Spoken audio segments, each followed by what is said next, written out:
So let's read this question. So this question says a car moving with constant acceleration covered the distance between the 2.60 meter apart in 6 seconds.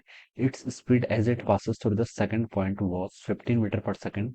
What prior distance from the first point was the car at rest? ठीक है, first point से कितने distance पहले car क्या थी आपकी rest पे थी, आपको बता रहे हैं। ठीक है, तो देखिए बच्चों, इस क्वेश्चन का की कॉन्सेप्ट आप क्या लिख सकते हैं। तो ये क्वेश्चन की पहली लाइन में मेंशन कर रखे car is moving with constant acceleration. तो कांस्टेंट एक्सेलरेशन लिख लेते हैं। कांस्टेंट एक्सेलरेशन लिखा है, इसका मतलब जितनी आपकी इक्वेशंस ऑफ मोशन है, ठीक है, v is equal to u plus a t, s is equal to u t plus half a t square, v square is equal to u square पर टू ए, से सारे के आपके valid हो जाएंगे। ठीक है, तो ये क्या हो जाएगा इस क्वेश्चन का की कंसेप्ट। अब बोला गया, देखिए car covered the distance between 2.60 meter apart in, ठीक है, दो पॉइंट है मान लीजिए, ये आपका पहला पॉइंट है, इसको मैंने ए बोल दिया, ठीक है, और ये आपका कोई दूसरा पॉइंट है जिसको मैंने बी बोल दिया। इनके बीच के डिस्टेंस क्वेश्चन में गिवन कर रखे कितने, 60 मीटर के इक्वल गिवन की हुई है। ठीक है, और कितने टाइम में कवर कर रहा है, 6 सेकंड लग रहा है। ठीक है, इस डिस्टेंस को कवर करने में टाइम कितना लग रहा है आपका, 6 सेकंड लग रहा है। ये भी क्वेश्चन में गिवन किया हुआ है।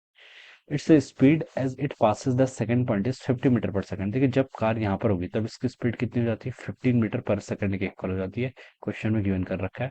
At word prior distance from the first point, यानी कि इससे कितनी डिस्टेंस पहले कार आपकी रेस्ट पर थी, यानी कि कार की इनिशियल वेलोसिटी कितनी होगी, जीरो के इक्वल होगी। कितने डिस्टेंस पहले, ये डिस्टेंस मान लीजिए आपकी एस है, तो ये डिस्टेंस एस आपको क्या करनी है, कैलकुलेट करके बतानी है। ठीक है, अब बच्चों देखिए, हमें देखिए जो जो इन्फॉर्मेशन गिवन है, अब हम उसके अकॉर्डिंग यहाँ पर क्वेश्चन को स्टार्ट करते हैं। कार जब ए पॉइंट पर होगी तो उसकी स्पीड होगी कुछ ना कुछ, जीरो तो नहीं होगी, क्योंकि जीरो तो देखिए ए से भी पहले कुछ पॉइंट पर थी। ठीक है, ठीक है, तो देखिए हम यहाँ पर से ऐसे स्टार्ट करते हैं। ए से बी तक के मोशन को पहले जज करते हैं, किस किस से बीच, बिटवीन ए एंड बी। ठीक है, ए से बी तक के मोशन को जज करते हैं। ठीक है, यहाँ पर मान लेते हैं इसकी स्पीड को, इस कंडीशन पर मैं यू आई मान लेता हूँ। कितना मान लेता है, यू आई मान लेता हूँ। और फाइनल कितनी होगी आपकी, 15 मीटर पर सेकंड। ठीक है, और कितना टाइम लगा, देखिए टाइम 6 सेकंड लगा, और कितनी डिस्टेंस कवर कर ली इतने टाइम में, 60 मीटर। ठीक है, तो मैं v is equal to u plus a t पहले फॉलो करता हूँ। ठीक है, ए बी के बिटवीन, जब ए बी में देखिए फाइनल स्पीड कितनी हो जाएगी, 15, तो v इजिकल टू इतना आ गया। इनिशियल वेलोसिटी u कितना है यहाँ पर, यू आई के इक्वल है। एक्सेलरेट कर रहा है तो ए एक्सेलेरेशन मान लीजिए, कितना टाइम लगा, 6 सेकंड। तो एक इक्वेशन तो आपकी ये आ गई क्या, 15 इजिकल टू कितना आ गया आपका, यू आई प्लस 6 ए के equal. This is my equation number one. ये क्या होगी, मेरी इक्वेशन नंबर वन होगी। ठीक है, दूसरा देखिए आपके बता सकते हैं, डिस्टेंस आपको गिवन कर रखा है, टाइम आपको गिवन कर रखा है। ठीक है, तो आप s is equal to u t plus half a t square वाली इक्वेशन भी लगा सकते हैं। एस क्या है, टोटल डिस्टेंस कितनी कवर की, 60 मीटर। ठीक है, तो ये हो गया। मैं ये वाली इक्वेशन लगा रहा हूँ। ठीक है, ऊपर मैंने कौन सी लगाई, ऊपर मैंने v is equal to u plus a t लगा ली। यहाँ पर मैं s is equal to u t plus half a t square लगा रहा हूँ। ठीक है, ये इक्वेशन का यूज कर रहा हूँ। ठीक है, एस 60 मीटर है। इनिशियल वेलोसिटी देखिए यू आई के इक्वल है, कितना टाइम लगा, 6 सेकंड, तो मैं 6 से मल्टीप्लाई कर लिया। ठीक है, प्लस आपका half a t square, acceleration कितना है देखिए वो भी नहीं पता है। ठीक है, तो हाफ एक्सेलेशन को आप ए मान लीजिए, टाइम का स्क्वायर, टाइम कितना लगा, 6 सेकंड, तो 6 का स्क्वायर कर लीजिए यहाँ पर से ऐसे। इसको देखिए थोड़ा सिम्प्लीफाइड कर लेंगे, तो 60 इजिकल टू कितना आ गया आपका, 6 UI। ठीक है, और यहाँ से आपका 6 छक्का 36, 36/2 18, 18 एक एक आ जाएगा। This is my question number two, ये मेरी क्या होगी, क्वेश्चन नंबर टू होगी। ठीक है, तो देखिए इसको ना मैं यहाँ पर से 3 से डिवाइड कर लेता हूँ, 20 हो जाएगा, और यहाँ पर कितना आ गया, 3 से करूंगा तो यू आई हो जाएगा। ठीक है, और यहाँ पर आपका 6 A हो जाएगा। This is my question number third मान लेता हूँ। ठीक है, अब देखिए फर्स्ट और थर्ड को सॉल्व कर लीजिए। ठीक है, फर्स्ट और थर्ड में देखिए काफी सिमिलरिटी दिख रही है। ठीक है, यस, फर्स्ट और थर्ड के इन दोनों को देखिए सब्ट्रैक्ट कर लीजिए। ठीक है, क्या कर लीजिए, सब्ट्रैक्ट कर लीजिए। ठीक है, तो देखिए मैं क्या करता हूँ, इक्वेशन वन में से आपकी इक्वेशन थर्ड को सब्ट्रैक्ट कर लेता हूँ। सब्ट्रैक्ट करूंगा तो देखिए क्या रिजल्ट आएगा, लेफ्ट साइड में 15 माइनस 20 करूंगा तो -5 आ जाएगा। ठीक है, राइट साइड में यू आई, देखिए 6 A से तो आपका 6 A कैंसिल हो जाएगा, यू आई -2 UI करूंगा तो माइनस यू आई के इक्वल हो जाएगा।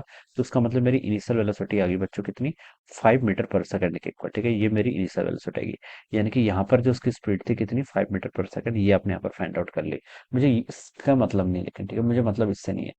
मुझे मतलब है आपका ये डिस्टेंस कितना करना है। ठीक है, मैं जो यहाँ से एक्सेलेरेशन ही फाइंड आउट कर लेता हूँ। देखिए किसी भी इक्वेशन में रख लीजिए, मैं चलिए इक्वेशन वन में रख लेता हूँ, तो मेरा एक्सेलेरेशन रहेगा 15 is equal to initial velocity find out कर ली, 5 प्लस आपका 6 टाइम्स ए, 15 माइनस 5 कितना, 10, 10 इजिकल टू 6 A, और एक्सेलेरेशन की वैल्यू अपने यहाँ से 5/3 मीटर पर सेकंड स्क्वायर आएगी। This is my acceleration, constant acceleration था, और इसकी वैल्यू भी मैंने क्या कर ली, फाइंड आउट कर ली। अब तो बच्चों देखिए मेरे ऑलमोस्ट सारे पैरामीटर कैलकुलेट हो चुके हैं। अब बस मुझे ये वेलोसिटी फाइंड आउट करने में भी टाइम नहीं लगेगा। ठीक है, मुझे डिस्टेंस बताना है। ठीक है, इनिशियल वेलोसिटी देखिए, अब मैं इस पॉइंट को मान लीजिए ओ बोल देता हूँ। ठीक है, ये ओ है, तो मैं ओ ए वाले पार्ट को क्या कर रहा हूँ बच्चों, जज कर रहा हूँ। ओ ए वाले पार्ट में देखिए क्या बता सकता हूँ, इनिशियल वेलोसिटी कितनी है, जीरो के इक्वल है। फाइनल वेलोसिटी कितनी हो जानी है, ए पॉइंट पर पहुंच गए 5 मीटर पर सेकंड के इक्वल, ठीक है। और डिस्टेंस कैलकुलेट करनी है, एक्सेलेरेशन पता है कितना 5/3 मीटर पर सेकंड स्क्वायर। तो कौन सी इक्वेशन करेक्ट करेगी, वी यू है तो v square minus u square equal to 2s, ठीक है। इस इक्वेशन का यूज कर लीजिए, ठीक है। इस इक्वेशन का यूज करेंगे ना, तो v की आपकी फाइनल वेलोसिटी हो तो प्रेस कर यानी कि 25, इनिशियल वेलोसिटी 0 थी, is equal to 2 times acceleration कितना है 5/3 इंटू कितना हो जाएगा h। तो बस सॉल्व कर लीजिए, देखिए यहाँ सबका 5 से इसको कैंसिल करेंगे तो एक टाइम चला जाएगा, ठीक है। और 5 से 15, 15/2 कितना 7.5, तो s की वैल्यू कितनी आएगी 7.5 मीटर। तो हम बता सकते हैं कि ये 7.5 मीटर प्रायर टू ए क्या होगी आपकी रेस्ट पर होगी। So this would be the answer of this question. Alright, so I hope you all understood this concept. All the best and thank you so much.